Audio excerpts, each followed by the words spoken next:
For the Senate at 8:30 this morning. Congressman Mike Quigley joins us now. Congressman, thank you for joining us this morning. Good morning. Nancy Pelosi is waiting to see what these Senate rules are going to be before she sends over these articles. Why would the Senate care if she ever sends them over? What leverage does she have? What is she trying to accomplish there? Well, clearly the President of the United States wants this Senate hearing to take place and be done. I think she has the leverage of holding back these articles. I think what she's trying to do is deal with the fact that Mr. McConnell said he was going to work with the White House to address this trial, and several senators, including Mr. McConnell and Mr. Graham, said they aren't impartial. While they aren't necessarily the exact equivalent of a jury, they do pledge to be impartial in such matters. I think that's what Speaker Pelosi's concern is. A strictly party line vote on this going forward. It looks like polls pretty much have the country evenly divided even after all of these hearings. Your thoughts on how it's going to play out to the public as we go into the 2020 election? You know, it's interesting. You have to hold this president accountable despite whatever might happen with the American people. The fact is that the call with Zelensky took place the day after the hearing with Special Counsel Mueller. This is a president who, if he is not held accountable, will go on to higher crimes and misdemeanors, apparently.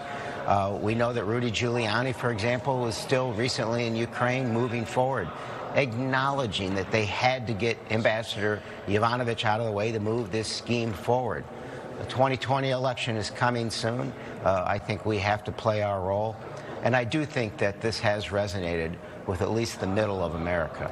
Do you think whatever negotiations might happen between Democrats and Republicans as this moves to the Senate that we will see Mulvaney or Bolton testify?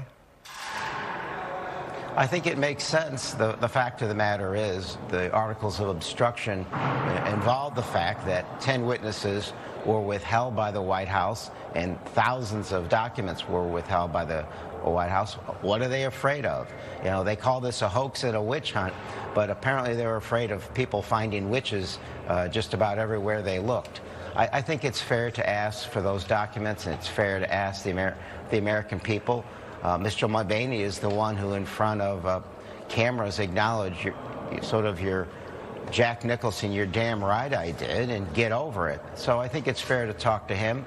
And remember, Mr. Bolton is the one who thought that Rudy Giuliani was a hand grenade and that this was some sort of drug deal. If he feels that way, I'd say, Mr. Bolton, instead of selling books, tell the American people directly. Now's the time to step up. All right, Representative Mike Quigley, we appreciate you joining us this morning. Thank you.